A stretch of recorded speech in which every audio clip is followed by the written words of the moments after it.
Belum bisa.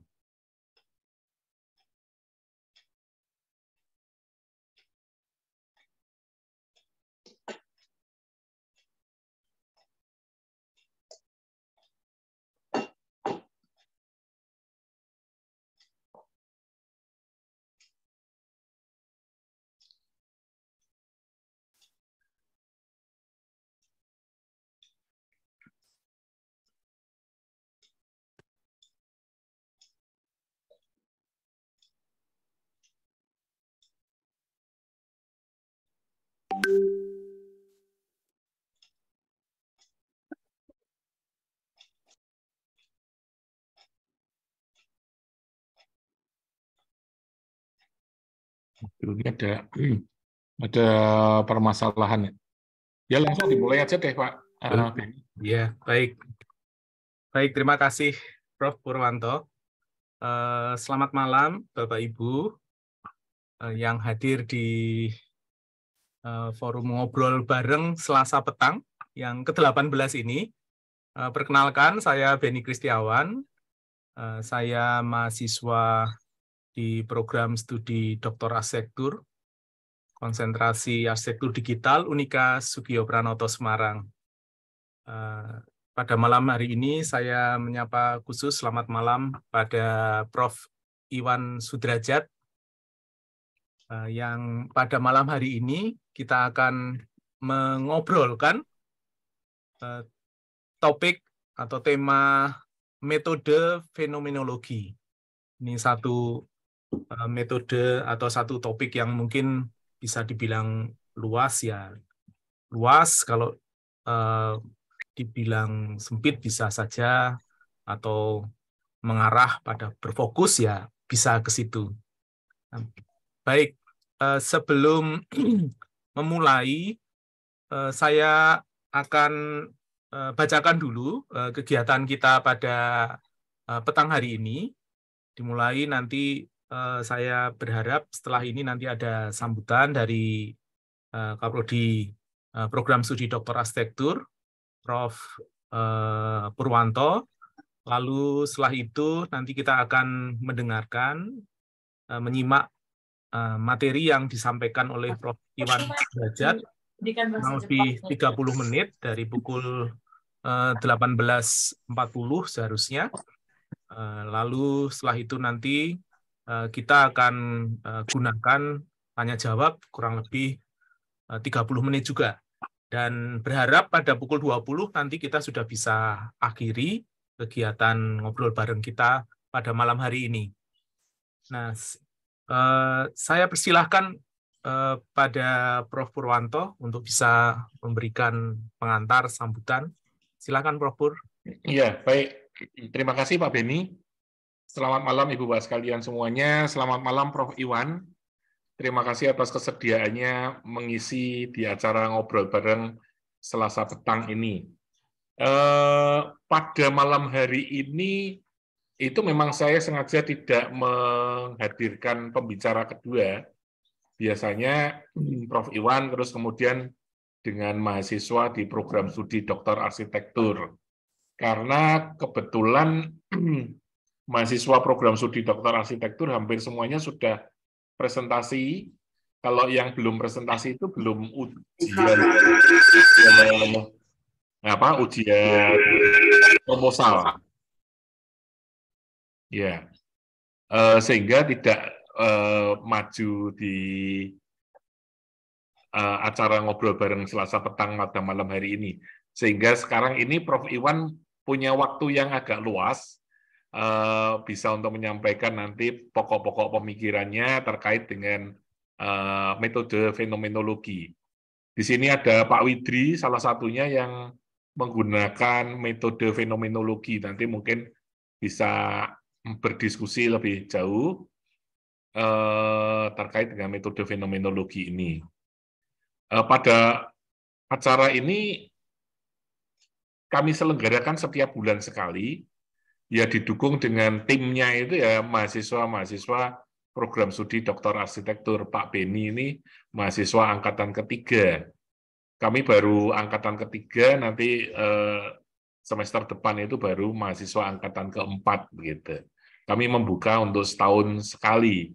Jadi mungkin ada di antara ibu bapak sekalian di acara ngobrol bareng Selasa petang ini kemudian tertarik untuk ikut kuliah di program studi Doktor Arsitektur konsentrasi arsitektur digital ini, dipersilahkan. Sekali lagi saya ucapkan terima kasih kepada Prof. Iwan atas kesediaannya untuk mengisi tentang metode fenomenologi. Ibu bapak sekalian dapat menyimak dan mengikuti pada malam hari ini. Terima kasih. Saya kembalikan kepada Pak Beni. Silakan Pak Beni. Baik, terima kasih Prof. Purwanto. Sebelum kita memulai apa yang akan disampaikan oleh Prof. Iwan Sudrajat, izinkan saya untuk membacakan sekelumit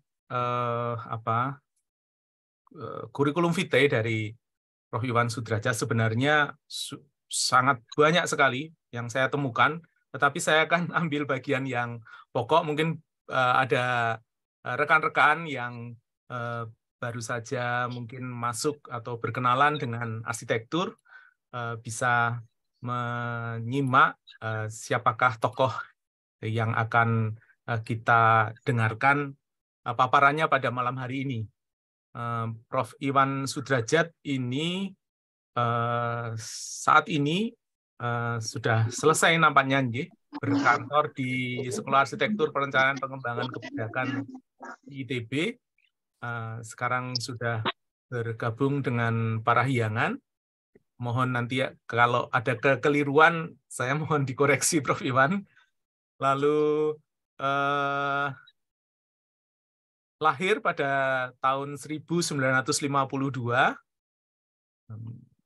graduate from Doctor of Philosophy, Department of Architecture, University of Sydney, Australia. Di tahun 1991, tahun 1984 dari Magister Arsitektur Institut Teknologi Bandung, dan di sini tertulis Diploma in Urban Social Development Study Graduate Program tahun 1978 dan Sarjana Teknik Arsitektur tahun 1977. Research subjects beliau yang saya dapatkan di sini yang terkait dengan historiography of architecture, theory of architecture, architectural criticism, architectural research methodology, gender and built environment, dan gender, technology and development. Nah, nampaknya yang terkait dengan architectural research methodology ini menjadi bagian yang sangat cocok sekali ketika kita menghadirkan Prof. Iwan pada malam hari ini. Baik, tanpa berpanjang lebar, saya persilahkan pada Prof. Iwan. Saat ini pukul 18.43, katakanlah 18.45, 30 menit dari sekarang, waktu untuk Prof. Iwan. Baik, silakan, Prof. Iwan. Terima kasih, selamat malam. Satu kehormatan bagi saya untuk bisa bersama dengan Bapak Ibu sekalian. Ya, tadi dijelaskan saya tuh sekarang kakinya ada dua ya. Satu masih di ITB karena masih banyak bimbingan di situ. Juga mulai 1 Februari berafiliasi dengan Unpar gitu. Baik, hari ini saya akan menyampaikan tentang metode fenomenologi. Saya menyiapkannya banyak, jadi kalau 30 menit saya harus lari-lari ini. Jadi kalau lebih nanti mohon maaf gitu ya, karena ini slide-nya cukup banyak.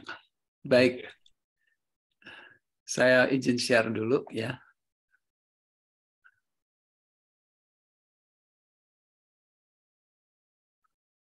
Baik, saya akan fokus tadi ya, karena dikatakan ini luas kemana-mana, jadi saya akan fokus kepada metode fenomenologi yang sifatnya deskriptif dan interpretif gitu. Tapi tentunya ada dasarnya yang melandasi keduanya gitu. Jadi nanti awal saya cerita itu dulu, kemudian baru melihat tadi ya perbedaannya gitu. Jadi ada 7 topik, nanti saya akan bahas satu persatu gitu, mulai dari apa itu deskriptif Husserl, interpretif Heidegger, dan terus sampai nanti kepada pertimbangan untuk menggunakan fenomenologi ya.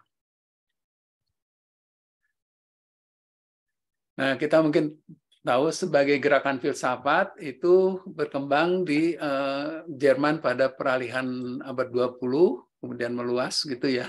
Tapi baru mulai populer sekitar 50-an itu bersama dengan filosofi eksistensialisme, kemudian juga dari hermeneutika. Karena itu nanti fenomenologi bersinggungan dengan hermeneutik juga, berhubungan juga dengan eksistensialisme. Jadi ada fenomenologi eksistensial, ada nanti ya tadi ya fenomenologi hermeneutik gitu ya.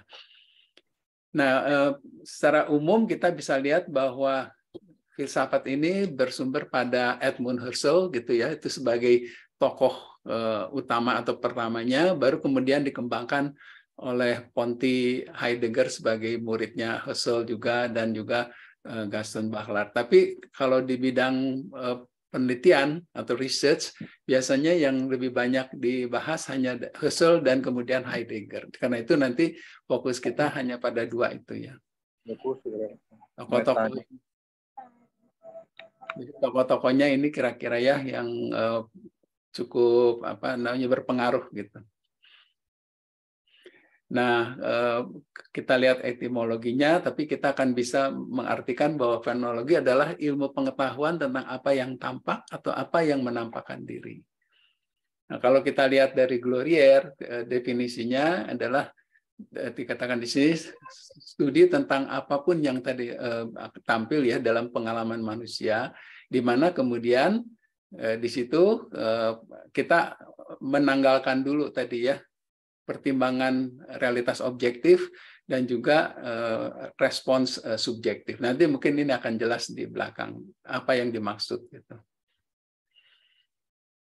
Jadi kalau kita ambil kutipannya ini saya kira cukup merepresentasikan apa itu fenomenologi gitu ya. Jadi fenomenologis itu ingin mempelajari yang disebut the life world. Nanti dijelaskan juga apa itu ya. Kemudian dikatakan di sini dunia seperti yang kita hidupi gitu ya, seperti yang kita alami, bukan dunia yang sudah diukur, ditransformasi, direpresentasikan atau dikategorikan atau dibandingkan atau bahkan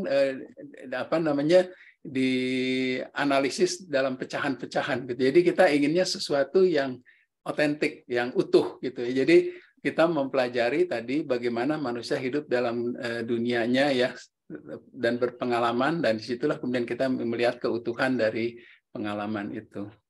Jadi kalau diartikan apa itu riset fenomenologi, ini adalah dikatakan di sini di mana peneliti menjelaskan tadi life experience dari individu ya tentang satu fenomena seperti dijelaskan oleh partisipan atau individu itu sendiri. Jadi kita meminta nanti partisipan menjelaskan pengalamannya, dan dari uraiannya itulah kemudian kita bekerja untuk bisa menganalisis ya dan mencari tadi apa sih sebenarnya pengalaman itu, esensi dari pengalaman itu apa gitu. Nah, akhirnya nanti deskripsi ini akan berkulminasi pada esensi dari pengalaman itu dari individu-individu yang sudah mengalami fenomena yang sama gitu ya. Jadi syaratnya adalah bahwa orang itu mengalami fenomena yang sama. Nah, kita yang menentukan nanti fenomena apa yang mau kita teliti gitu. Jadi harus diakui fenomenologi itu punya landasan filosofi yang sangat kuat gitu ya. Dan biasanya kita selalu mengandalkan data itu dari interview yang mendalam gitu. Jadi sulit memang karena kita harus paham dulu filsafatnya. Kalau nggak paham filsafatnya itu bisa ngawur gitu. Jadi kita harus hati-hati sekali karena juga pemahamannya beda gitu ya. Kalau kita mau pakai Husserl atau Heidegger itu beda sekali gitu cara bekerjanya gitu. Jadi kalau kita lihat memang ada dua pilihan di situ ya. Riset fenomenologi itu apakah kita akan berlandas kepada Husserl atau kepada Heidegger. Nah, kita lihat yang Husserl dulu, cara pandangnya seperti apa. Jadi Husserl ini membedakan dunia seperti yang dikenal oleh ilmu pengetahuan dengan dunia di mana kita hidup. Jadi ada, kalau pengetahuan kita tahu bahwa yang digambarkan itu sudah merupakan reduksi gitu ya. Tapi kalau di mana kita hidup itu masih sangat utuh gitu. Jadi seluruh ilmu pengetahuan itu dibangun di atas dunia yang dialami. Ilmu pengetahuan hanyalah ungkapan kedua tentang dunia. Jadi ilmu pengetahuan tidak akan pernah mempunyai arti yang sama dengan dunia yang kita alami sekarang. Karena itu, Husserl menyarankan, oke, kita kembalilah kepada benda-benda itu sendiri. Ini terkenal sekali ya, kutipannya, returning to the things themselves. Ya, kembali pada dunia yang mendahului pengetahuan. Jadi, Husserl ingin kita punya satu gambaran tentang tadi life world itu yang utuh dan sifatnya itu sangat subjektif gitu ya. Sementara kalau ilmu pengetahuan itu sudah direduksi sangat kecil yang objektif gitu. Jadi hanya bagian kecil dari life world itu yang kemudian bisa dipahami sebagai ilmu pengetahuan. Nah, sisanya yang sebagian besar itu di luar dari yang sifatnya scientific itu. Jadi Lebenswelt atau life world itu adalah dikatakan di sini pre-objektif ya, pre-scientific, pre-reflective world ya, of meaning and experience from which all knowledge derive. Jadi kita kembali kepada asalnya gitu. Sebelum pengetahuan itu tadi dijadikan sesuatu yang objektif ya, scientific gitu. Nah, contoh di bawah dikutip di situ, bukan ilmu bumi yang mengajari kita apa itu hutan, padang rumput atau sungai. Geografi hanya menerangkan pengalaman kita tentang hutan, padang rumput dan sungai gitu ya. Jadi bagaimana kita sampai pada pengalaman yang otentik yang belum direduksi, belum dijelaskan dalam satu kerangka, apakah itu kerangka teoritis, kerangka pemahaman tertentu gitu.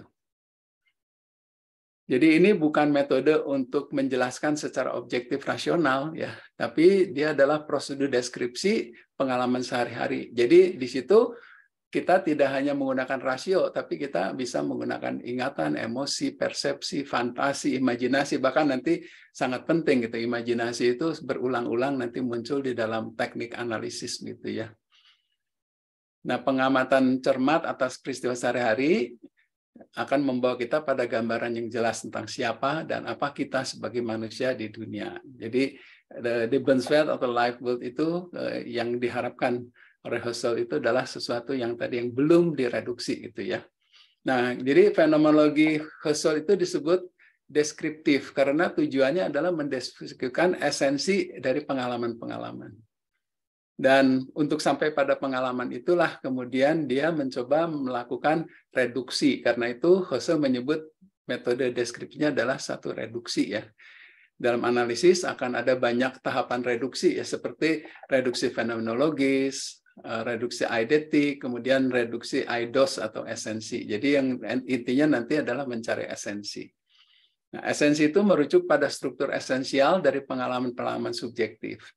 Tanpa struktur esensial itu suatu objek tidak mungkin terpikirkan atau secara intuitif terbayangkan. Jadi kita tadi ya memahami apa yang dialami, kemudian kita menganalisis dan kita akan bisa sampai nanti kepada satu esensi yaitu struktur esensial dari pengalaman-pengalaman tersebut. Ini abstrak ya, tapi kita akan lihat nanti. Jadi fenomenolog dapat melihat esensi-esensi melalui intuisi atau lebih spesifiknya melalui proses variasi bebas. Nanti ada dalam tahapan dikembangkan apa yang dimaksud gitu ya. Di mana dia membayangkan berbagai variasi dari fenomena yang distudi untuk melihat apa yang menjadi aspek esensial yang memungkinkannya bisa dipahami atau dibayangkan. Nah, bagi Husserl, esensi adalah dasar dari semua pengetahuan. Dan metodologi fenomenologis yang dikembangkannya memang tujuannya adalah mendeskripsikan esensi-esensi tersebut. Jadi itulah kenapa fenomenologi Husserl itu disebut fenomenologi deskriptif. Nah, ini tahapannya biasanya disebut sebagai transcendental phenomenological analysis process. Jadi kalau kita lihat ada dua proses dan produk gitu ya. Di dalam proses itu pertama kita harus melalui tahapan epoki ya. Jadi kita harus menanggalkan semua kerangka pengetahuan gitu ya, pengalaman dan sebagainya supaya kita bisa di dalam kondisi yang disebut sini bias free state ya. Kita harus menghilangkan kemungkinan kita untuk bias. Ini yang nanti dikritik pada oleh Heidegger ya. Kemudian tahapan berikutnya tadi reduksi fenomenologis dan kemudian dilakukan imaginative variation supaya nanti kita sampai kepada sintesis untuk mencari makna atau esensi dari experience. Jadi dari deskripsi tekstual, kemudian dianalisis supaya kita bisa sampai kepada deskripsi struktural, dan akhirnya reduksi lagi menjadi esensi tadi itu ya. Jadi kalau kita lihat di bawah, proses itu dari data konkret menjadi konsep abstrak dan akhirnya sampai kepada makna yang paling dasar. Nah, ini uraian-uraiannya, ada epoki proses gitu ya. Kita harus menanggalkan semua presuposisi, prejudgment, bias, prakonsepsi gitu. Yang penting kita harus mengosongkan segala kemungkinan yang tadi ya, pengetahuan yang sudah atau pengalaman yang sudah ada sebelumnya. Dan di situ kemudian masuk nanti ke tahap transcendental reduction. Jadi kita melakukan tahapan bracketing. Jadi kita tadi ya menanggalkan, menghilangkan semua prasangka dan sebagainya. Nah, setelah itu dari data-data yang kita terima itu, kita melakukan horizontalizing. Jadi di sini semua statement dari partisipan itu, ungkapan-ungkapannya itu kita anggap tadi punya satu kepentingan yang sama gitu. Jadi tidak boleh kita tadi ya memilih-milih mana yang dianggap lebih baik. Jadi semuanya kita anggap semuanya penting dulu gitu. Jadi ada satu horizon di sini ya. Setelah itu kita coba pilah-pilah begitu mana yang memang punya makna ya di situ. Nah, dari makna itulah kemudian kita coba clustering menjadi tema-tema. Kemudian dari situ kita juga bisa mendapatkan deskripsi tekstural gitu ya. Nah, setelah tahap itu kita masuk ke imaginative variation. Jadi setelah kita punya struktur, kita membayangkan gitu ya kemungkinan-kemungkinan di situ. Apakah ada kerangka referensi tertentu yang mungkin lebih cocok gitu ya. Apakah ada tadi disebutkan polaritas dan seterusnya gitu ya. Jadi fenomena itu bisa kita dekati dari berbagai perspektif, berbagai posisi, berbagai peran, berbagai fungsi, sampai kita bisa meyakini oh ini yang barangkali masuk akal gitu, yang bisa diterima gitu. Supaya kita nanti sampai kepada deskripsi pengalaman struktural gitu ya. Ini yang dianggap tadi ya faktor mendasar yang kemudian menjadi tadi ya menjadi dasar terhadap apa yang dialaminya gitu ya. Jadi di situ ada sebutkan bagaimana pengalaman itu dialami gitu ya.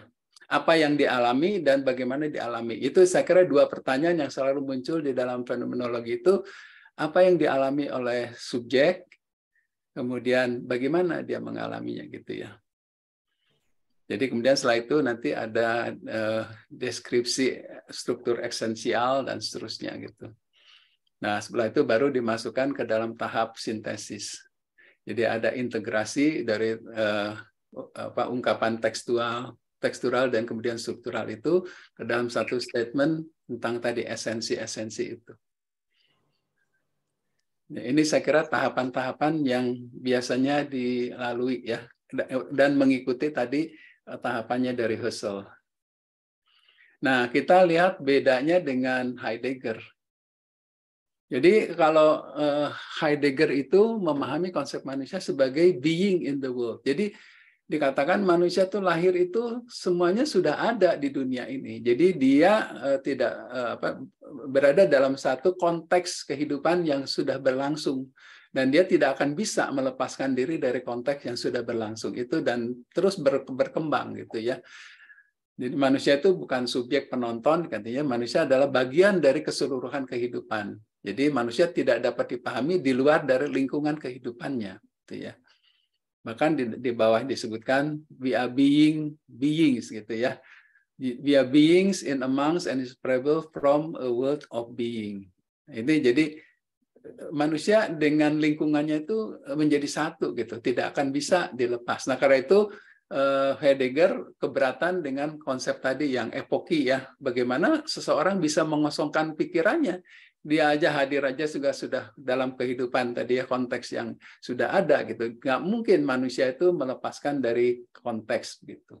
Nah, karena itu nanti di dalam analisis Heidegger dia tidak menyaratkan adanya epoki tadi itu atau upaya untuk melepaskan tadi ya prakonsepsi.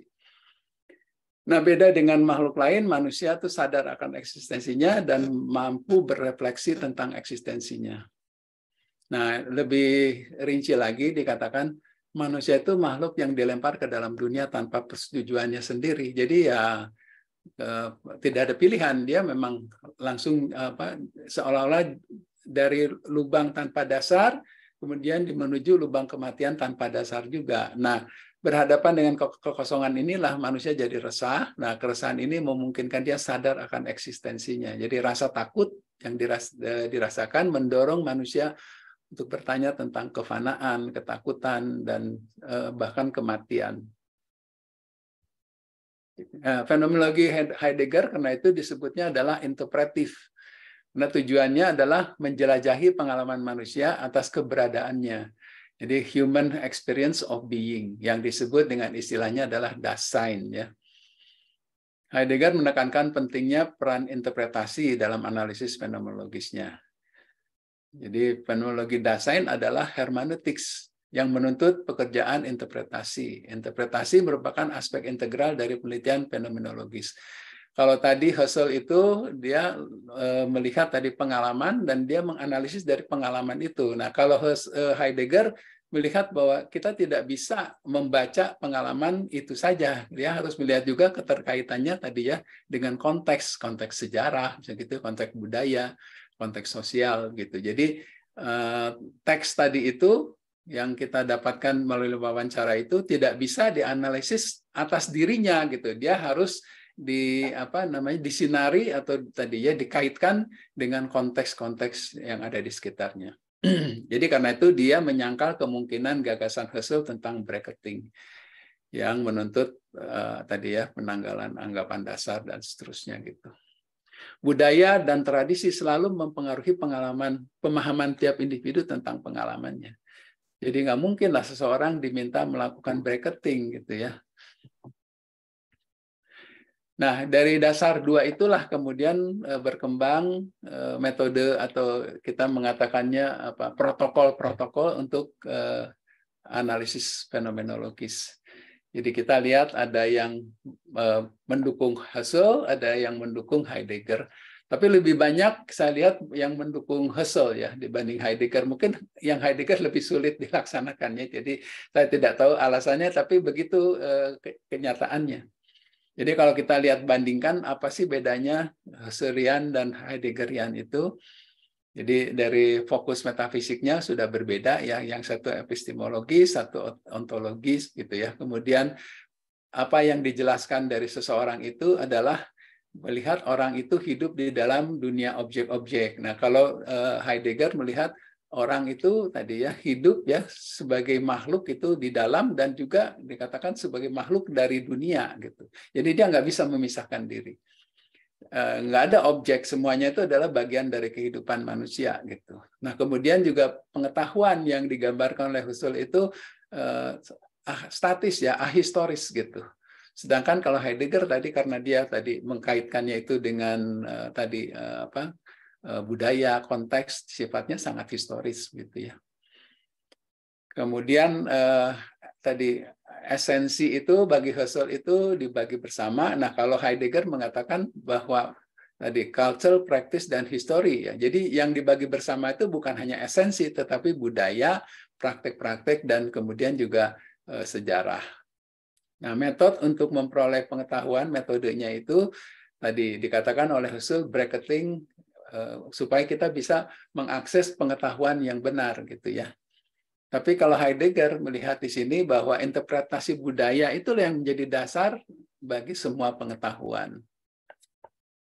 Nah, karena itu kita pahami satu disebut deskriptif, satu adalah interpretif. Nah, ini tokoh-tokoh kalau Anda nanti melihat buku-buku, kita akan langsung tahu dari judulnya aja ya. Yang satu punya keterangan deskriptif, misalnya gitu ya. Udah pasti itu kan bagian dari Husserl. Atau yang berkaitan dengan hermeneutik atau interpretif, itu berarti mereka yang mendukung Heidegger. Nah, kenapa banyak berbeda-beda? Karena setiap orang itu berangkat dari disiplin yang juga berbeda-beda gitu ya. Ada mungkin pendekatan yang lebih efektif ya dalam satu bidang tertentu kalau dia mengambil misalnya tadi Heideggerian ya. Tapi ada juga yang lebih kepada Husserl karena dia mungkin lebih arahnya pada deskriptif. Nah, kita lihat tokoh-tokoh di sini. Misalnya di sini ada Sanders, Georgi itu dikelompokkan ke dalam deskriptif ya. Kalau Van Manen, Benners, dan Smith itu adalah disebutnya interpretif atau mereka adalah Heideggerian. Nah, tujuannya juga kita lihat beda-beda ya. Dari misalnya di sini Sanders gitu ya, membuat eksplisit struktur yang implisit gitu ya. Dan kemudian juga mengungkap makna dari pengalaman manusia. Kalau di Georgi ini menemukan esensi dari suatu fenomena tertentu. Nah, di Van Manen misalnya mentransformasi life experience ke dalam ekspresi tekstual tentang esensi gitu ya. Di Benner di bidang nursing ini ya, dikatakan di sini mengartikulasikan di sini pemahaman praktek sehari-hari ya, praktek dan pengetahuan sehari-hari. Kemudian yang Smith di sini mengeksplorasi secara detail gitu bagaimana partisipan memahami ya dunia personal maupun dunia sosialnya. Jadi itu saya kira beda-beda sekali. Jadi kita harus memilih yang paling dekat dengan tujuan penelitian kita tuh yang mana ya. Dan juga partisipannya sangat beragam ya. Ada yang cuma minta satu, misalnya Smith itu oke, buat satu pun boleh gitu ya. Tapi Benner mengatakan sampai terjadi saturasi misalnya gitu ya, sampai tidak ditemukan lagi hal-hal baru misalnya gitu ya. Ada juga yang hanya minta 3 sampai 6 atau paling sedikit 3, Georgi misalnya gitu ya. Nah, key konsepnya juga beragam, tapi kalau dari yang Husserlian pasti ya ada bracketing dulu ya, ada reduksi ya, jadi hampir sama lah gitu ya kalau kita lihat. Tapi kalau yang interpretif itu kita lihat nanti ada interpretasi hermeneutik, yaitu istilah-istilah itu yang kemudian bisa kita amati gitu. Nah, ini saya ambil contoh karena sudah ada ininya, diagramnya mudah untuk menjelaskan. Jadi di sini contohnya dari Colaisi ya, dia adalah masuk dalam deskriptif gitu. Jadi langkahnya apa sih ya? Jadi di salah satu ini adalah tadi transkripsi semua deskripsi yang diberikan oleh subjek. Jadi kita wawancara mendalam, nah kita transkripsikan itu. Kemudian dari ucapan-ucapan mereka itu yang in vivo-nya begitu kita sudah ditranskripsikan, kemudian kita cari statement-statement yang signifikan itu, mengekstraksi statement signifikan di dalam teks itu, dan teks itu biasanya banyak, jadi harus baca lagi gitu. Jadi kesulitan dengan fenomenologi adalah tuntutan supaya kita itu terus mendalami transkripsi, hasil transkripsi itu.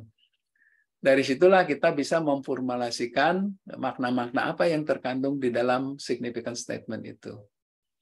Nah, setelah itu kita bisa mengagregasikan, mengelompok-kelompokkan gitu ya, tema, klaster-klaster tema yang ada di situ, ada berapa belas tema atau berapa puluh tema, bagaimana kemudian kita bisa mereduksi lebih lanjut. Jadi dari situ kita bisa mengembangkan deskripsi yang sifatnya ekshaustif ya. Dan setelah itu kita bisa mengidentifikasi struktur fundamental dari fenomena itu apa. Dan kalau sudah kita bisa menemukan itu, kita harus balik lagi ke partisipan ya, untuk memvalidasi apakah yang kita hasilkan itu mendapatkan tanggapan positif ya dari, atau dianggap tadi sejalan gitu dengan pendapat dari si partisipan itu. Jadi langkah dari Colaisi adalah seperti ini. Tiap tokoh-tokoh agak beda-beda, tetapi esensinya sejalan gitu, apakah dia sejalan dengan Husserl atau sejalan dengan Heidegger. Ini contoh lain, Georgi. Jadi ada 6 step gitu ya.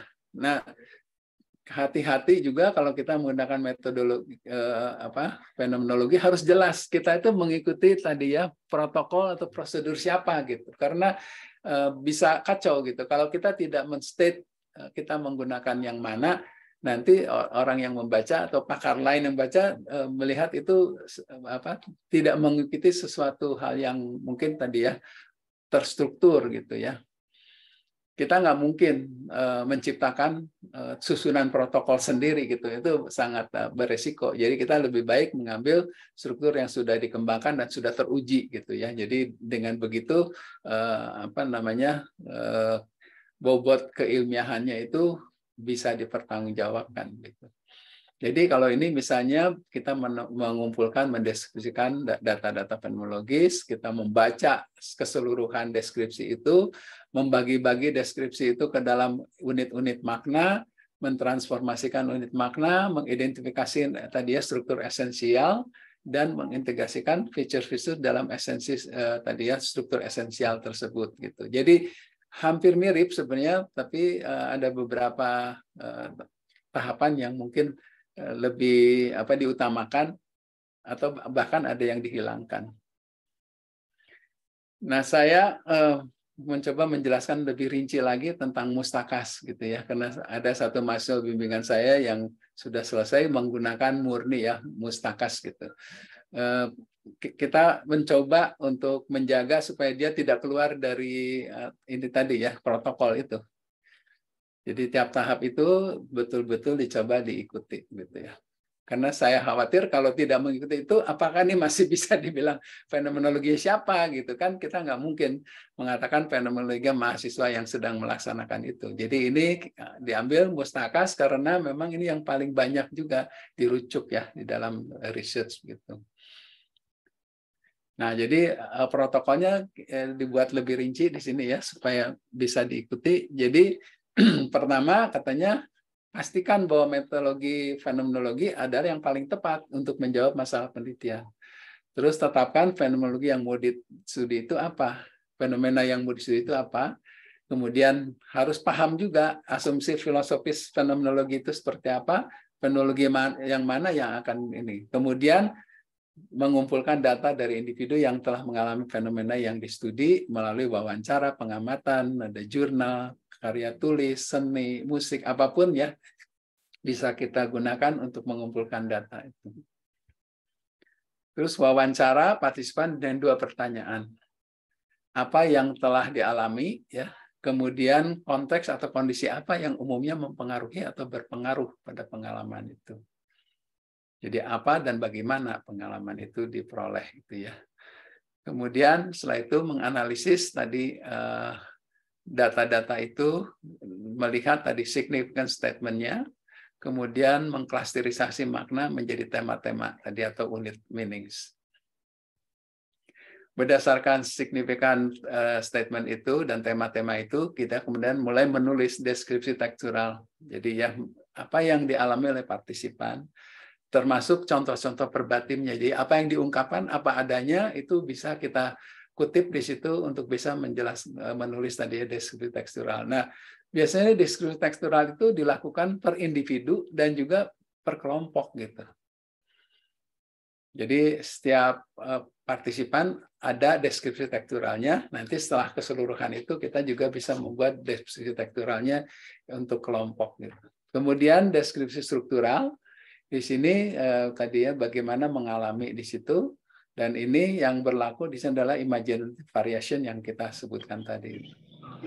Jadi tadi deskripsi tekstural struktural ditulis secara individu dan secara komposit tadi ya per kelompok gitu. Jadi dengan demikian ada 2 dimensi di situ. Nah, kalau kita sudah punya deskripsi tekstural individual dan komposit gitu, struktural komposit, maka kita bisa mensintesiskan ke dalam deskripsi komposit namanya gitu ya.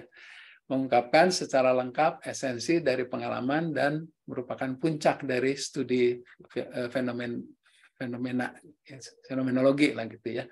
Kemudian deskripsi esensi pengalaman ini menjelaskan apa yang dialami ya. Dan kemudian bagaimana mereka mengalaminya tadi ya, saya kira sesuai dengan apa yang ada di dalam protokol. Ini kalau kita sederhanakan diagramnya dari epoki, significant statement, meaning unit tadi di tema-tema, ya kemudian dikelompokkan, kemudian dibuat deskripsi tekstural dan struktural. Lebih rinci lagi, apa saja di sini yang dilakukan, ya ada reduksi, tetap ini karena ini mengikuti ini ya deskripsi dari Husserl, maka ada phenomenological reduction-nya, kemudian imagination variation, dan kemudian esensi. Semua tahap ini tadi ya dilandasi oleh tadi yang disebut dengan epoki itu. Jadi kita tidak boleh terlalu banyak baca gitu ya. Jadi literatur dan sebagainya sebaiknya di hold dulu gitu. Kalaupun kita baca yang seperlunya saja, yang terutama berkaitan dengan filosofi tentang fenomenologi, kemudian dengan metode gitu ya. Tapi kalau hal-hal yang sifatnya substantif gitu, sebaiknya itu biarkan muncul dari lapangan gitu. Nah, kita sampai kepada pertimbangan ya.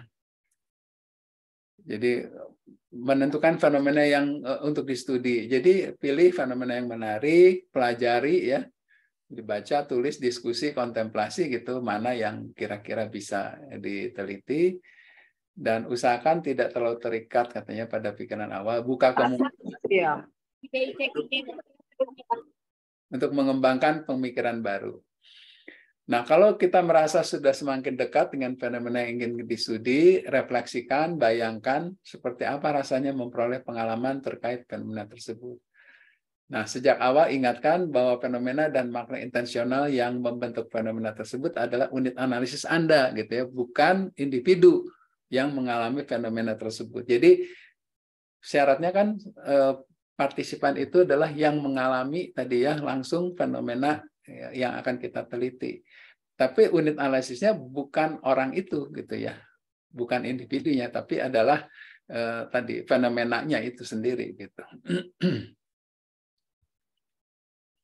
Nah, Creswell juga menekankan di sini bagaimana kita menilai kualitas riset fenomenologi yang baik itu.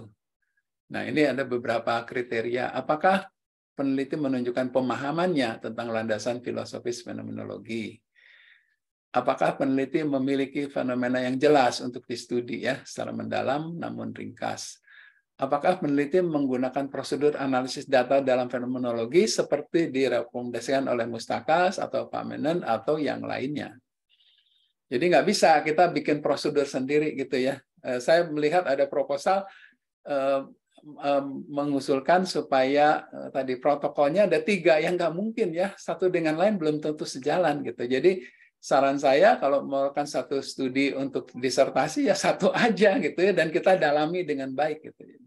Jangan nanti untuk menjawab pertanyaan 1 pakai fenomenologi A, yang pertanyaan 2 fenomenologi B, yang nggak mungkin seperti itu ya. Jadi kalau sudah seperti itu kita tahu dia tidak paham gitu ya tentang filosofi maupun tadi landasan tadi metodologisnya. Apakah peneliti mengungkapkan esensi keseluruhan pengalaman partisipan? Apakah esensi tersebut meliputi deskripsi pengalaman dan konteks di mana pengalaman tersebut terjadi? Nah, apakah peneliti bersifat refleksif sepanjang studinya? Gitu. Jadi di tiap saat dia selalu sadar ya, dia sebagai peneliti itu ada banyak mungkinnya keterbatasan. Jadi di situ selalu harus mencari catatan. Sesuatu terjadi ketika misalnya ya konteksnya seperti apa gitu.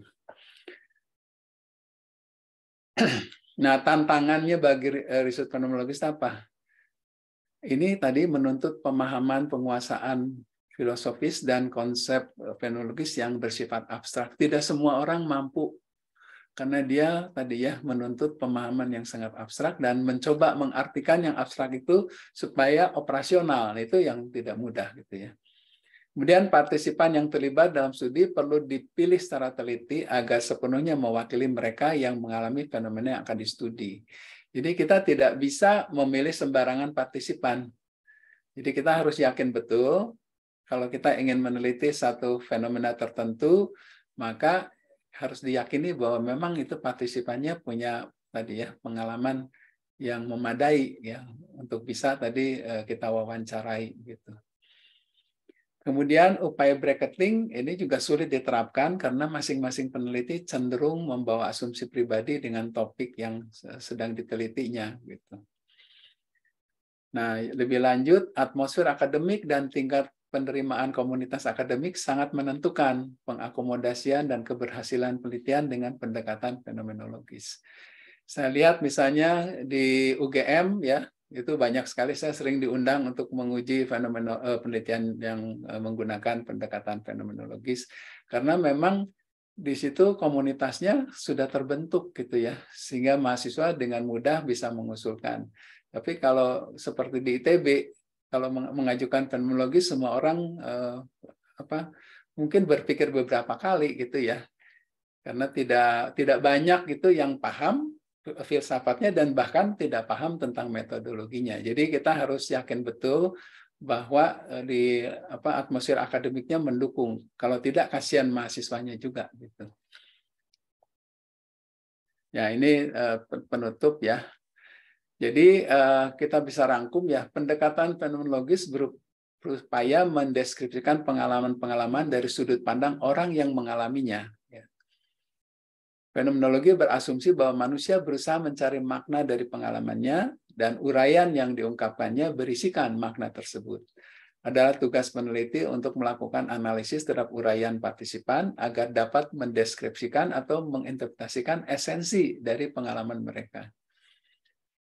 Semua jenis fenomenologi menggunakan analisis tematik untuk mengungkap pengalaman yang distudi. Ini sebenarnya pola dari pendekatan kualitatif ya sebenarnya. Proses analisis tematik tersebut menuntut kreativitas dan imajinasi dari pihak peneliti. Jadi ini juga dituntut sedemikian ketika kita harus tadi ya menginterpretasi atau memberikan satu judgement begitu. Itu juga tentunya diperlukan tadi ya unsur kreativitas atau imajinasi.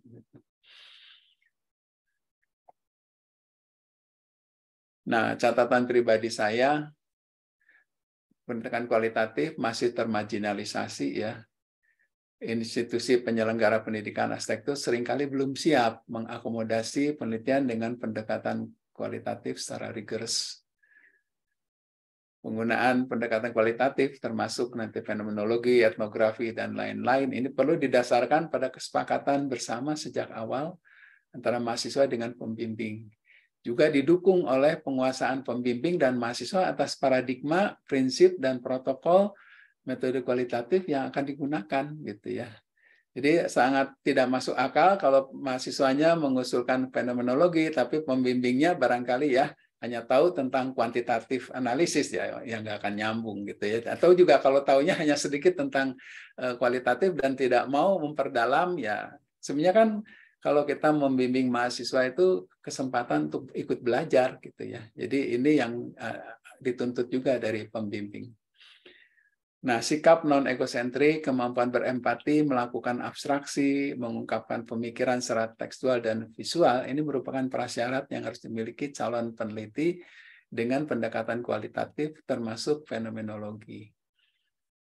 Jadi harus punya empati ya, kemudian juga mampu mengungkapkan tadi hal-hal yang sifatnya abstrak ya, menjadi mudah untuk dipahami oleh pembaca. Itu saya kira kalau tidak punya kemampuan itu si peneliti akan frustrasi begitu ya.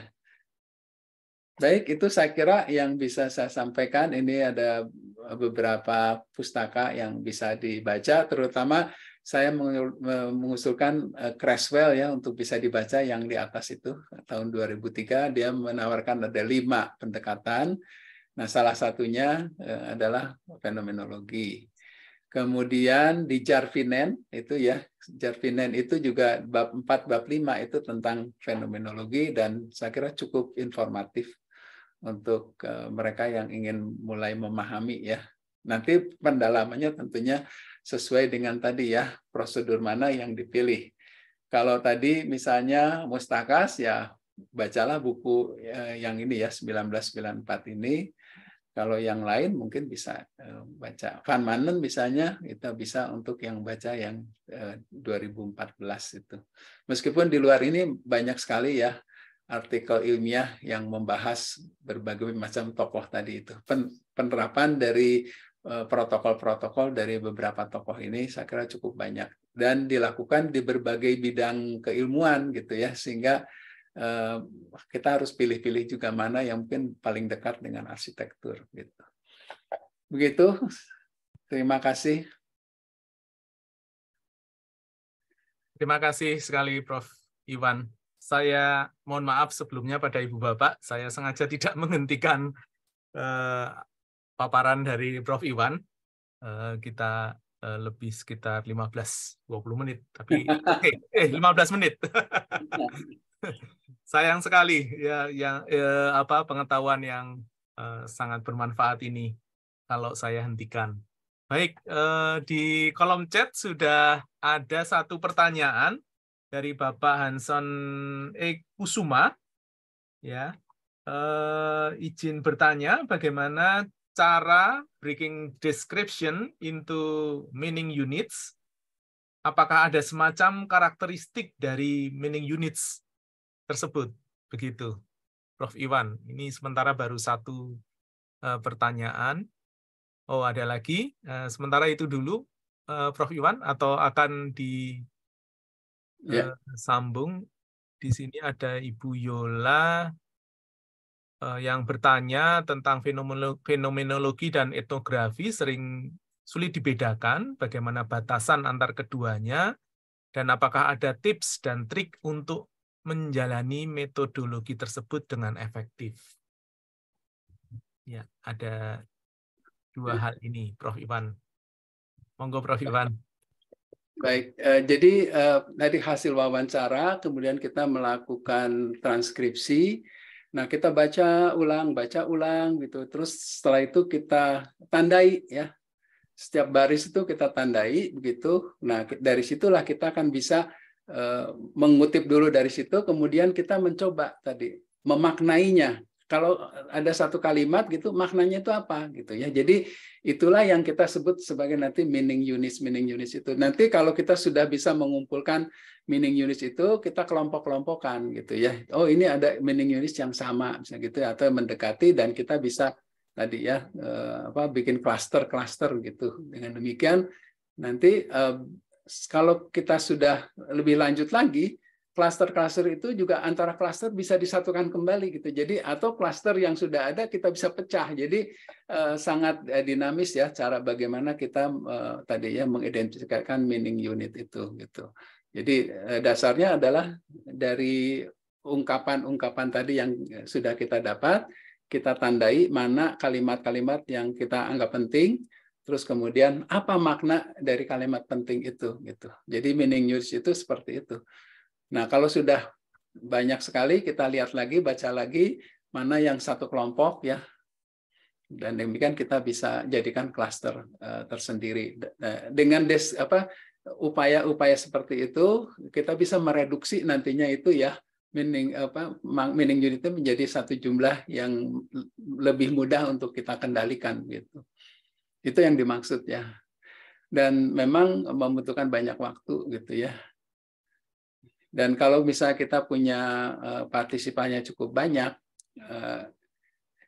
kita akan memang kelelahan juga. Kadang-kadang perlu waktu yang panjang untuk bisa tadi ya membaca ulang. Kadang-kadang kalau kita sudah baca ulang, kita ambil tadi ya kalimat significant statement-nya itu, nanti baca lagi ternyata statement yang lain dianggap penting juga gitu. Jadi apa yang sudah kita identifikasi mempengaruhi juga ya cara kita melihat kalimat-kalimat yang berikutnya. Nah, ini yang harus kita konsolidasikan gitu. Itu sebenarnya yang dimaksud di situ.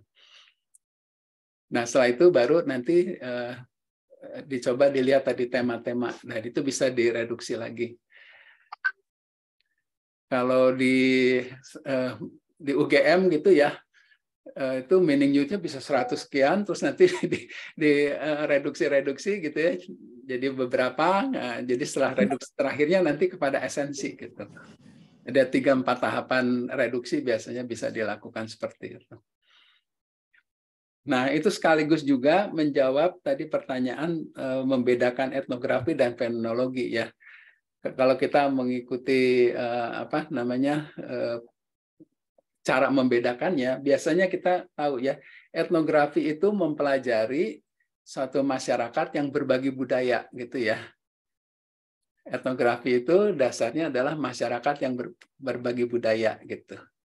Kalau fenomenologi adalah mempelajari manusia yang punya pengalaman yang sama atas suatu fenomena gitu ya. Nah, seringkali terjadi hibrida di situ. Seperti misalnya di UGM itu studinya itu tentang satu komunitas di satu lokasi. Jadi mereka berbagi budaya juga, berbagi pengalaman dan berbagi budaya. Yang nggak salah gitu ya, tapi tidak harus begitu harusnya. Jadi etnografi adalah persyaratannya adalah orang yang punya pengalaman yang sama untuk satu fenomena gitu ya. Kalau etnografi adalah satu kelompok masyarakat yang berbagi budaya gitu. Misalnya di sini Baduy, yaitu itu pasti harus dilakukan dengan etnografi, nggak bisa dengan fenomenologi harusnya gitu ya. Tapi kadang-kadang yang harusnya etnografi kita melakukan dengan tadi fenomenologi, ya itu tumpang tindih artinya gitu ya. Dan yang harusnya dihasilkan misalnya adalah esensi tadi itu. Nah di UGM itu terjadi tadi ini juga ya, yang dihasilkan adalah teori lokal gitu. Jadi kalau teori lokal itu sebenarnya adalah ground di teori gitu. Jadi di situ di studi-studi yang saya lihat itu ada gabungan gitu ya antara etnografi, fenomenologi dan ground di teori sekaligus. Yang nggak masalah asal dilakukannya tadi jelas gitu ya. Ada tahapan di mana reduksi dilakukan gitu ya. Ada tahapan di mana kemudian tadi ya esensi itu disimpulkan gitu. Itu saya kira kalau membedakan etnografi ya tadi pokoknya masyarakat yang berbagi budaya. Nah kemudian bagaimana supaya berhasil, nah itu permasalahan lain lagi. Jadi sama ya semua penelitian yang berbasis kepada metodologi kualitatif itu orangnya harus supel, mudah bergaul, terus kemudian punya rasa empati gitu ya. Terus tahan banting gitu yang penting karena di lapangannya itu bisa bertahun-tahun gitu. Jadi ada yang kadang-kadang 3-4 tahun di lapangan bahkan lebih gitu ya.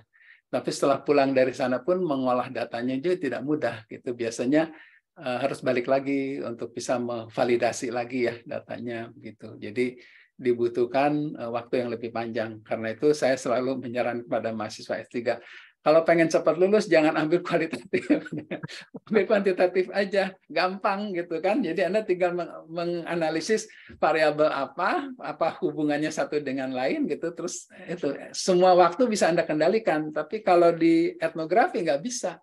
Anda sangat tergantung tadi ya kepada partisipan kita gitu atau subjek-subjek kita itu. Jadi kita yang tidak bisa menentukan kapan saya harus selesai gitu, karena mereka punya satu upacara misalnya ya, peristiwa budaya itu tidak bisa diulang.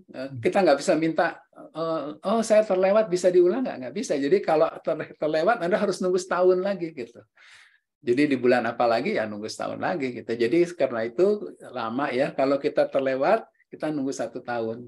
Ataupun kalau kita sudah berhasil mengumpulkan data, kita kurang yakin, kita amati lagi tahun berikutnya lagi, amati lagi tahun berikutnya lagi.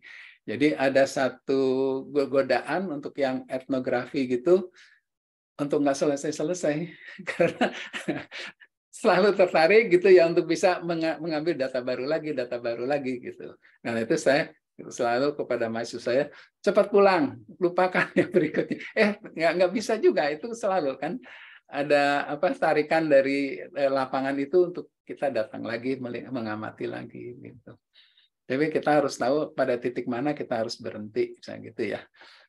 Kan dikatakan kalau kita tidak bisa selesai karena mengalami saturasi, kita bisa selesai karena waktu habis, Anda akan di DO kalau enggak gitu ya, atau biaya kita habis gitu ya, kita nggak sanggup lagi membiayai, jadi kita harus selesai di situ. Jadi banyak yang menterminasi studi Anda itu ya, faktor-faktornya banyak sekali.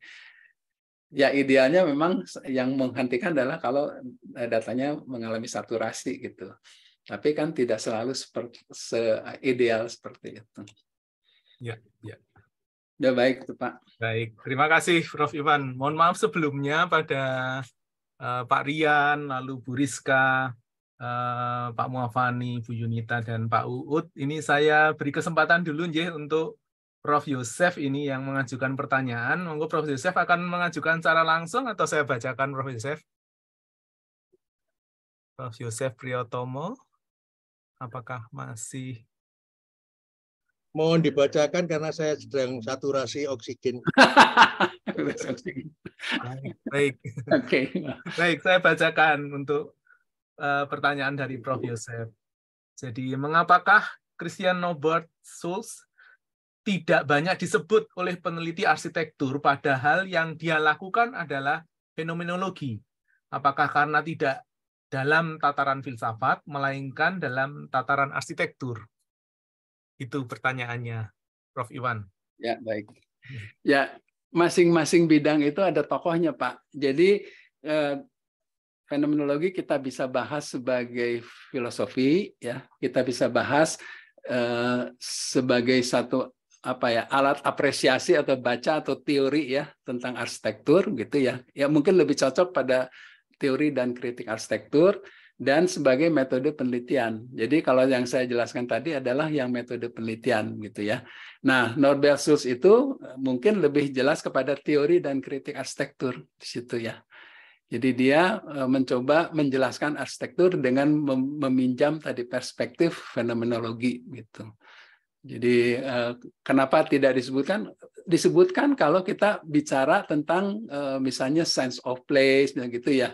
Kita akan bicara tentang Norbert Schulz gitu. Tapi kalau bicara tentang metodologi, bukan ranahnya Norbert Schulz gitu. Nah, Norbert Schulz juga mengacu kepada Heidegger sebenarnya gitu ya. Jadi dia mencoba menggunakan konsep-konsep Heidegger untuk bisa menjelaskan fenomena arsitektur. Contohnya misalnya tentang makna ya. Kalau dengan semiotika kita menganggap makna itu hubungan antara signifier signified gitu. Tapi kalau di Heidegger makna itu bukan itu gitu ya. Makna itu adalah keterikatan satu dengan lainnya. Jadi dia menggunakan istilahnya gather together. Jadi ketika benda-benda yang ada di sekitarnya itu saling menguatkan ya satu dengan lain, maka muncullah makna. Nah, dicontohkan yang terkenal sekali dari Heidegger itu adalah kuil Yunani bisa gitu ya. Jadi kuil Yunani itu ada di atas bukit. Jadi kalau kita lihat di situ ada langit yang biru menyebabkan kuil itu tampil lebih menyolok gitu ya. Kemudian adanya bukit di situ menyebabkan kuilnya ini kelihatan lebih agung. Jadi setiap elemen itu saling menghadirkan satu dengan lainnya gitu. Nah, itulah yang disebut dengan yang bermakna itu adalah kalau terjadi situasi di mana semua yang hadir itu saling menguatkan, gather each other gitu ya. Jadi saling menguatkan satu dengan lain gitu. Nah, contoh lain yang diberikan juga jembatan ya. Jadi kalau ada dua jurang gitu, terus kemudian ada jembatan. Nah, kemudian ada orang berjalan atau tadi kendaraan berjalan, maka disitulah kemudian kita melihat fenomena tadi gather tadi itu. Jadi kehadiran jembatan menyebabkan kita sadar bahwa jurang itu dalam gitu ya.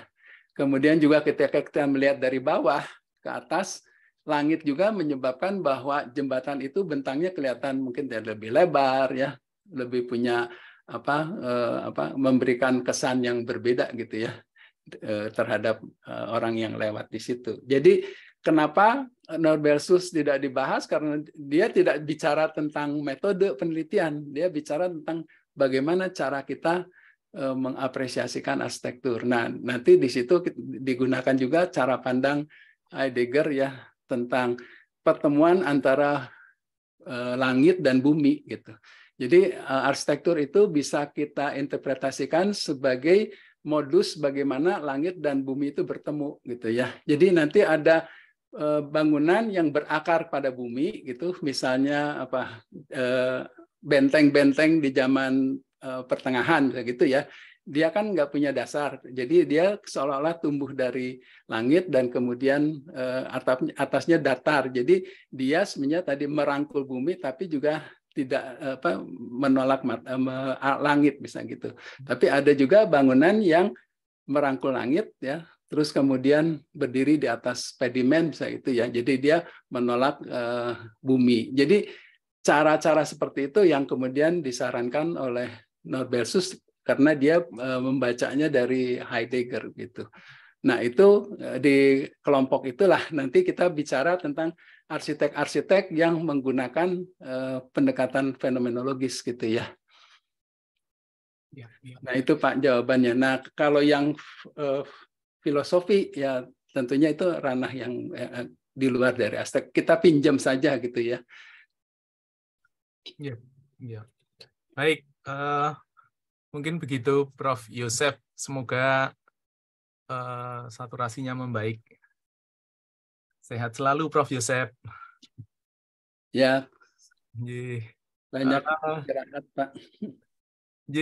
Selanjutnya ini saya akan saya simpan dulu untuk yang dari Bu Rizka ya, Bu Rizka. Saya akan sampaikan pertanyaan dari Pak Muafani. Pak Muafani ini bertanya, untuk judul biasanya, apakah ada ciri khusus apabila mengambil metode fenomenologi deskriptif? Dan bagaimana langkah awal dalam menyusun rencana tahapan penelitiannya? Itu untuk dari Pak Muafani, Prof. Ya. Ya mungkin strategis sekali kalau kita menyertakan tadi ya kata kunci fenomenologi gitu atau tadi deskriptif fenomenologi deskriptif itu akan lebih membantu bagi pembaca untuk bisa mengantisipasikan ya pendekatan Anda itu seperti apa gitu. Jadi bahkan kalau kita lihat juga kalau yang mixed method misalnya itu juga disarankan sekali supaya dalam judul itu diberikan satu hints gitu ya bahwa penelitian ini akan menggunakan mixed method. Jadi kalau di dalam judul ada hints juga untuk mengatakan bahwa Anda itu menggunakan tadi ya deskriptif fenomenologi, bahkan kalau disebutkan tokohnya itu jauh lebih jelas lagi gitu. Jadi misalnya fenomena deskripsi dari siapa misalnya gitu ya, itu jauh lebih membantu. Nah kemudian tadi pertanyaan bagaimana memulainya, saya susah menjawabnya karena bisa saja kita belajar dari metodenya dulu, kita mencari tadi ya kasus yang bisa cocok dengan itu gitu ya, atau kita mulai dari fenomenanya dulu gitu ya, terus baru kemudian kita cari ya protokol fenomenologi mana yang mungkin mudah atau mungkin tadi ya akan bisa membantu kita sampai kepada tujuan dari penelitian itu gitu. Jadi itu sangat subjektif ya, nanti Anda bisa, tapi juga tergantung kepada keinginan kita untuk punya pengetahuan yang luas gitu. Jadi kita harus tahu dulu, baru kemudian kita milih. Kita nggak bisa kemudian milih seperti beli kucing dalam karung, nggak bisa juga. Kita bisa kecewa nantinya. Jadi lebih baik kita menghabiskan waktu di awal lebih lama untuk mengenali ya jenis-jenisnya, kemudian tokoh mana yang mungkin paling yang mampu kita lakukan tahapan-tahapan pekerjaannya begitu. Mungkin seperti itu ya. Ya, ya. Baik, Prof. Terima kasih, Prof. Semoga cukup menjelaskan ya, Pak Muafani. Ini ada dua pertanyaan yang saya pikir saya gabung karena ini berkelanjutan, bisa berkelanjutan. Kaitannya juga tadi Prof menyampaikan tentang protokol ini pada jawaban sebelumnya ini dari Bu Yunita. Dari sekian banyak pilihan protokol fenomenologi, bagaimana peneliti tahu protokol mana yang paling sesuai untuk risetnya? Apakah diperbolehkan improvisasi? Nah, kalau boleh itu ditolerir sampai seberapa gitu. Lalu dari Pak Uut, Pak Ahmad Saifuddin, ini bagaimana kriteria untuk memilih partisipannya yang akan dilibatkan? Ukuran banyak sedikit jumlah partisipan, apakah dibiarkan mengalir atau sejak awal ada perkiraan? Ya, sementara itu dulu, Prof. Iwan. Ya, kalau pilihan tentang protokol, ya tadi ya kita harus paham dulu ya. Tadi kan kita kenali tujuan masing-masing kan agak berbeda-beda ya. Ada mungkin protokol yang paling cocok untuk kasus-kasus misalnya di keperawatan, misalnya gitu ya. Saya lihat memang tokoh-tokoh tertentu tuh banyak sekali digunakan untuk analisis fenomenologi dalam konteks tadi ya keperawatan gitu. Tapi ada juga yang lain. Jadi kita harus lebih banyak baca mungkin ya dari jurnal-jurnal itu.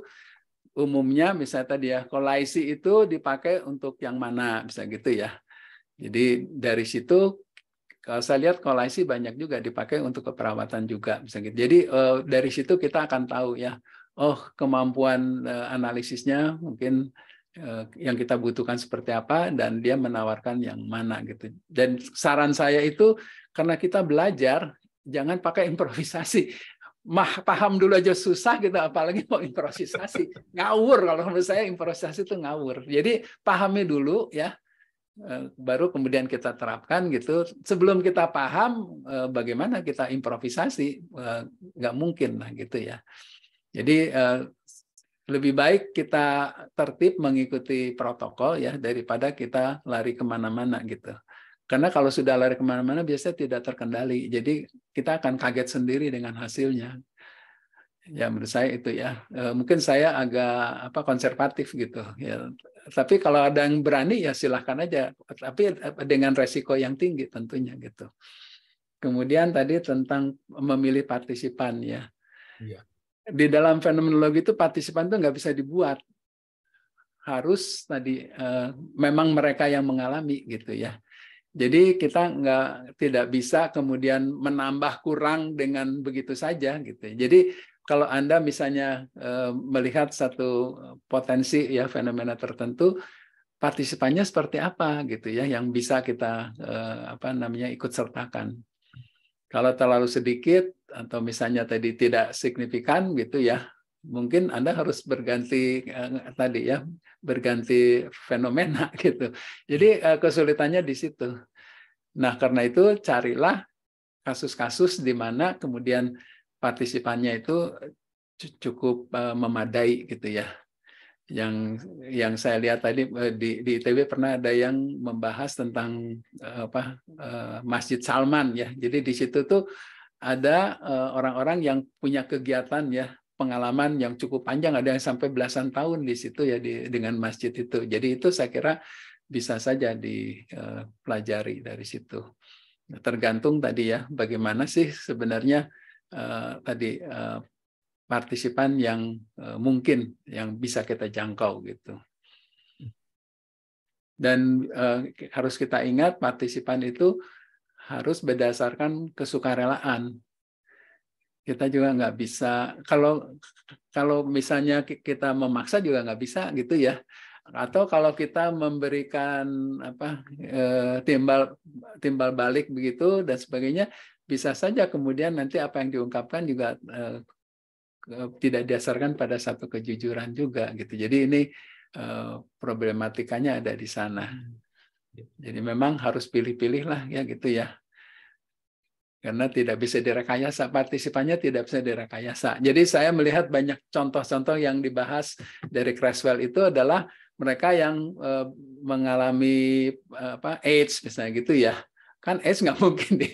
Jadi dia harus cari di mana pasien-pasien atau penyintas AIDS itu ada gitu ya. Jadi dia cari di rumah sakit misalnya ya, di rumah perawatan untuk pasien seperti itu. Seingat saya ada 3 atau 4 tempat yang kemudian dia bisa akses gitu untuk bisa mendapatkan pasien-pasien dalam jumlah yang cukup gitu.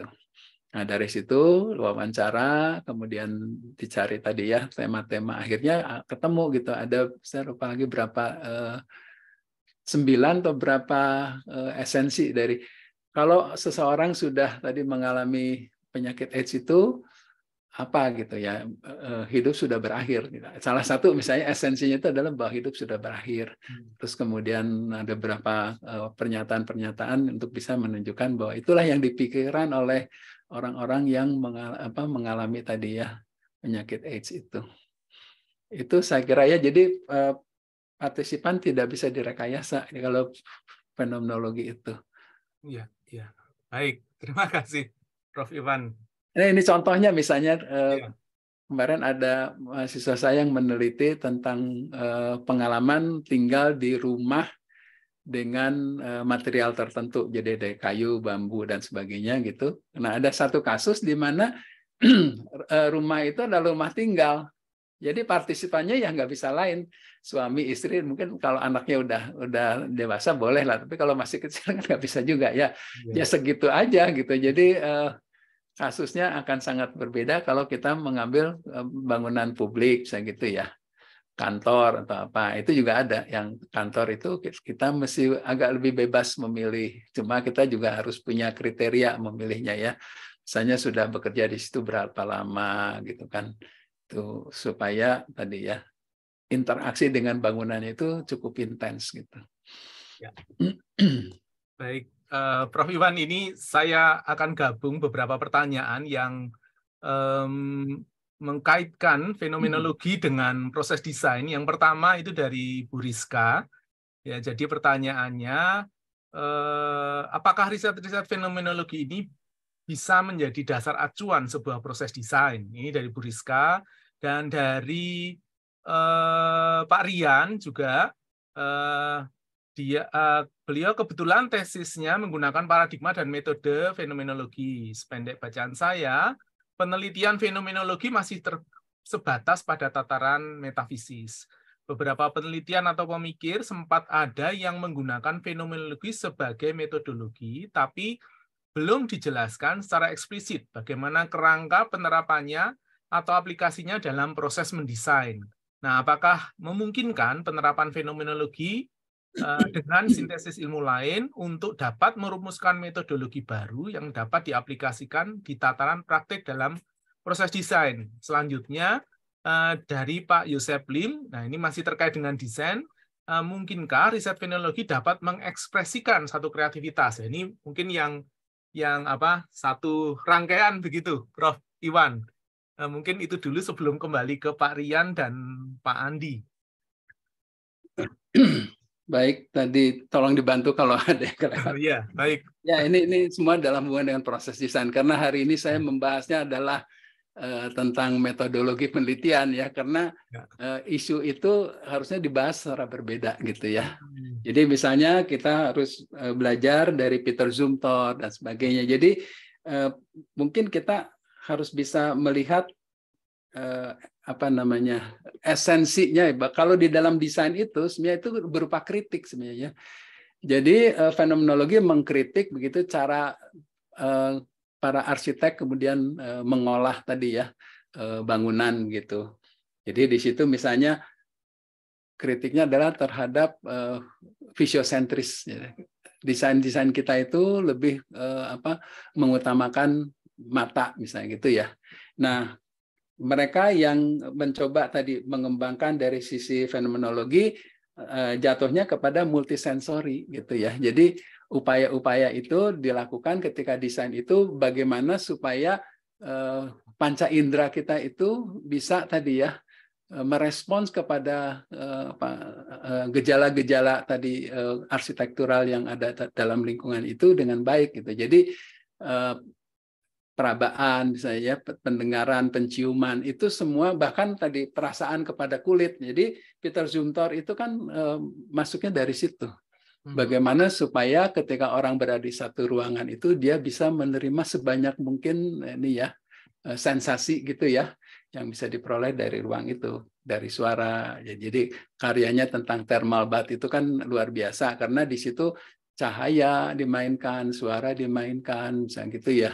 Terus temperatur juga, kalau orang masuk dari satu ruang ke ruang lain, temperaturnya berbeda-beda. Ini saya kira memberikan kesadaran kepada manusia begitu ya, bahwa pengalaman arsitektural itu cukup kaya begitu. Jadi kalau ditanyakan bagaimana menerjemahkan ya dari situ. Pertama adalah kritik dulu terhadap fisiosentris, misalnya gitu ya.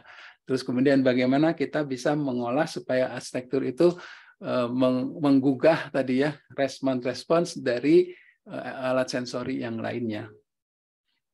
Sebenarnya itu ada contoh, tapi karena tidak untuk di Basar ini saya tidak menyiapkan bahan-bahannya gitu ya. Itu mungkin tadi. Kemudian yang jelas memang sifatnya lebih intuitif ya.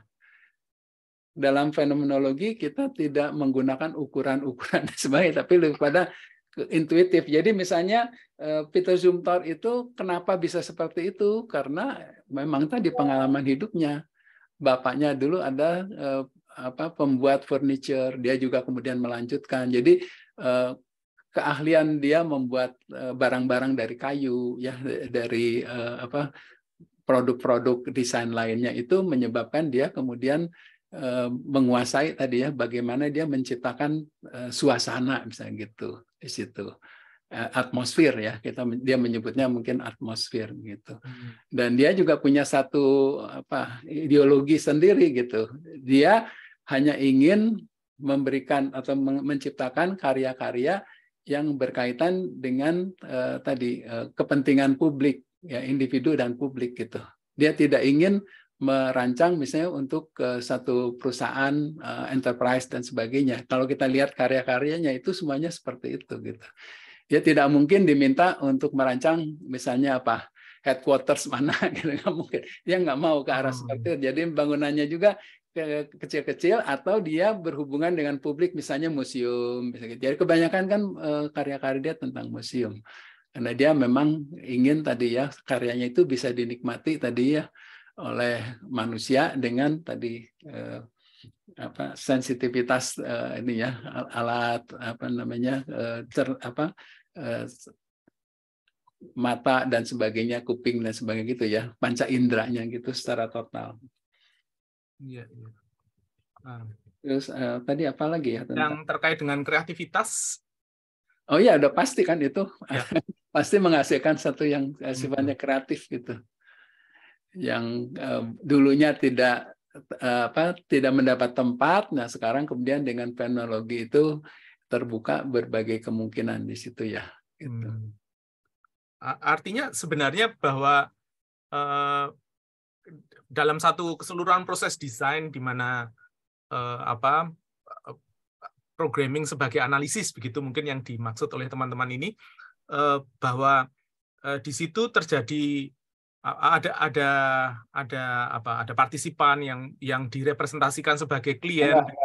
Bukan gitu, Pak. Apakah bisa begitu? Kalau dasar dari desain fenomenologi itu bukan dari arsitek, bukan ego arsitek yang bicara, tapi kita justru bertanya pada lingkungan. Karena itu biasanya disarankan arsitek itu kalau mendapatkan tugas misalnya mengembangkan satu lahan gitu, dia datang di situ merenung berhari-hari gitu ya, merasakan bagaimana angin sembilu di situ dan bertanya, "Hai lahan, Anda ingin jadi apa?" gitu. Jadi filosofisnya begitu. Jadi bukan saya sebagai arsitek ingin kamu jadi apa, bukan gitu ya. Jadi ada spirit of place, tiap tempat itu diakui ada spirit of place-nya. Jadi tugas kita adalah membangkitkan kembali tadi spirit of place di situ. Jadi kita harus bertanya seperti apa. Nah, ini saya selalu kasih contohnya Wat Batu ya. Ada yang sudah pernah ke Bandung belum? Nanti kalau belum coba ke Wat Batu. Nah, di situ si artisnya itu tidak mengungkapkan gagasan dia, tapi dia kemudian mengumpulkan batu dari berbagai wilayah dari Nusantara ya. Kemudian dia membuat satu taman gitu, dan batu itu kemudian disusun sesuai dengan keinginan batu itu gitu. Jadi dia merenung batu ini bagusnya di mana. Nah, kalau si batu itu tidak merasa nyaman di situ, terus batunya jadi berat gitu ya, terus ada hambatan, berbagai macam hambatan, sehingga dia merasa sampai pada titik yang tepat di situ gitu. Jadi saya melihat bahwa memang senimannya itu memang menggunakan secara tidak sadar, saya nggak tahu sadar atau tidak sadar, dia menggunakan pendekatan fenomenologis. Jadi bukan saya punya rencana, saya ingin rencana diterapkan, tetapi saya membaca ya suara-suara alam dan bagaimana kita merespon suara-suara alam itu gitu. Itu juga salah satu pendekatan yang tadi ya bisa disebut sebagai fenomenologis. Nah, itu contohnya kalau di seniman itu ya, Wat Batu itu ada satu karya fenomenologis sebenarnya gitu. Walaupun itu dikaitkan dengan nilai kan di dalam fenomenologi juga mencoba untuk menggali nilai-nilai, sedangkan di dalam arsitektur sendiri juga membutuhkan satu karya yang juga memiliki jiwa, memiliki nilai, itu juga bisa tidak dikaitkan di situ, Prof? Enggak, jadi fenomenologi menyarankan supaya kita tidak mulai dari sesuatu yang abstrak. Kita mulai dari back to think itself, kembali kepada benda-benda itu. Jadi arsitek harus bekerja dengan bahan, misalnya materialitas, dengan tekstur, dengan warna, ya, dengan skala, begitu. Itu. Jadi kita disarankan tidak mulai dengan hal-hal yang abstrak, ya. Jadi akan sangat berbeda, gitu. Jadi sesuatu yang nyata, gitu. Karena itu kemudian hasilnya akan sangat berbeda. Karena kita tidak mulai dengan tadi, ya, denahnya harus seperti apa, ya. Mungkin kejadiannya nanti bisa mengikuti tadi, ya, tren atau bukan tren, ya, dorongan-dorongan yang instingtif itu bisa terjadi seperti itu. Baik, terima kasih sekali. Nah, karena itu memang sulit kalau itu digunakan dalam latihan-latihan studio di dunia pendidikan, gitu, ya. Bagaimana kita menilai seperti itu, ya? Enggak, karena kan biasa kita ukur dengan kriteria-kriteria desain, misalnya gitu, ya. Karena di situ tidak ada benar dan salah lagi, ya. Baik, ini dua penanya terakhir, semoga kita agak melonjak sedikit, tapi ini tanggung, ini dari Pak Rian, lagi ini yang terkait dengan pertanyaan pertama, ya, Pak Rian. Mohon izin mengajukan pertanyaan, bagaimana dalam hal ini posisi Merleau-Ponty, Prof, di fenomenologi ini? Wah, saya tidak bisa menjawab secara spesifik, gitu, ya, karena mungkin, ya, dia sebagai salah satu tokoh, tapi mungkin kalau di dalam arsitektur tidak terlalu banyak juga disinggung, ya. Yang paling banyak kalau disinggungnya pasti hanya tadi, dalam hal dengan berkaitan dengan desain, pasti yang dibahas adalah Heidegger. Ada satu artikel pendeknya itu yang sangat terkenal, ya. Itu yang kemudian jadi dasar buat kita untuk bisa menginterpretasikan lebih lanjut. Jadi saya tidak terlalu mendalami itu, ya. Baik, terima kasih. Lalu terakhir ini dari Pak Andi Abidah. Prof Iwan, kalau saya melakukan mungkin riset, ini yang dimaksud, ya, riset tentang masyarakat adat suku Kaang di Bulukumba, apakah bisa menggunakan fenomenologi? Mungkin enggak, ya. Saran saya sih enggak, kurang tepat, ya. Karena tadi masyarakat itu berbagi budaya, gitu, ya. Jadi metode yang paling dekat, ya, etnografi, etnometodologi, gitu, ya. Sejenis itulah. Yang unit analisisnya adalah tadi komunitas, ya, yang berbagi budaya, gitu. Karena kalau fenomenologi tadi unit analisisnya adalah individu. Sayang, gitu, kalau dalam satu masyarakat yang punya adat yang cukup kuat, gitu, ya, harusnya didekatinya secara lebih integratif, ya, dengan etnografi, bisa gitu, ya. Iya. Kalau saran saya jangan menggunakan fenomenologi, gitu. Baik, terima kasih. Ini masih ada satu pertanyaan, tapi mungkin karena kita sudah lewat, atau bagaimana, Prof Pur? Apakah satu lagi dari Pak Hanson? Iya, silakan aja, Pak. Satu lagi boleh, Pak. Baik, ya, satu lagi ini yang terakhir, dari Pak Hanson Kusuma. Dari pengalaman Pak Iwan membimbing disertasi menggunakan fenomenologi, satu meaning unit biasanya teridentifikasi dari frase, kalimat, paragraf, atau bundel teks yang lebih panjang dari paragraf. Oh, bisa macam-macam, ya, itu, ya. Jadi dari frasa aja sudah bisa, gitu, ya. Jadi ketika kita wawancara ada satu statement tertentu, itu ini kelihatannya penting, gitu, ya. Itu yang kemudian kita bisa terjemahkan, gitu, ya. Dari maknanya itu seperti apa, gitu. Kemungkinan maknanya seperti apa. Nah, dan mungkin dari kalimat yang lain kita menemukan juga yang berbeda, tapi setelah kita maknai mungkin juga tadi berdekatan mirip gitu. Jadi ini segala kemungkinan itu terjadi di situ ya. Jadi kita tidak bisa membatasi frasa kalimat atau apa gitu ya. Kadang-kadang dalam satu, kalau kita sudah transliterasi itu, satu paragraf itulah kemudian yang menjadi dasar bagi kita, karena kadang-kadang satu frase saja tidak cukup untuk kita maknai. Jadi kita harus baca frasa sebelumnya, frasa sudahnya gitu ya. Jadi dengan begitu kita bisa lebih jelas gitu memberikan makna tadi itu ya seperti apa gitu. Jadi kita nggak bisa melihat, mungkin tidak mungkin kita memotong frasa seperti apa adanya gitu kan ya, karena dia akan didahului oleh frasa sebelumnya dan sesudahnya. Jadi meskipun kita memotong satu frasa, makna yang sebelum sudahnya terbawa di situ, sehingga kita bisa tadi memberikan interpretasi tentang maknanya gitu. Oke. Itu ya saya kira. Ya, baik sekali. Terima kasih, Prof. Iwan.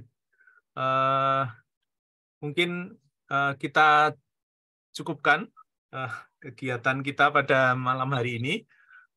Sudah banyak pertanyaan dan sudah banyak juga yang terjawab. Seluruhnya kelihatannya sudah terjawab. Bapak Ibu bisa mungkin mengisi di link presensi yang belum melakukan, lalu kita bisa akhiri, atau sebelumnya Prof. Pur mungkin ada sesuatu yang ingin disampaikan, Prof. Pur? Iya, Pak Beni. Penutup. Terima kasih. Saya mengucapkan terima kasih kepada Prof. Iwan yang sudah meluangkan waktunya dan sharing terkait dengan pengalaman-pengalamannya terkait dengan metode fenomenologi. Tadi ada banyak pertanyaan untuk materi, apakah bisa di-share? Itu materi bisa dilihat nanti melalui YouTube di Arsitektur Digital, ngobrol bareng Selasa petang. Ini edisi yang ke-18, nanti bisa langsung diklik di YouTube, ngobrol bareng Selasa petang 18, gitu nanti akan muncul setelah kami upload. Tapi bagi Bapak Ibu yang mengisi presensi, nanti link akan saya kirimkan selain dengan sertifikat, juga dengan link YouTube-nya. Jadi nanti bisa melihat materinya itu bisa di setel ulang begitu ya untuk beberapa kali. Begitu, terima kasih sekali lagi kepada Prof. Iwan, Pak Beni, terima kasih Pak Beni. Terima kasih sama-sama kepada Ibu sekalian yang telah hadir. Selamat malam, terima kasih. Terima kasih, selamat malam. Terima kasih, Prof. Ya, terima kasih Prof. Iwan.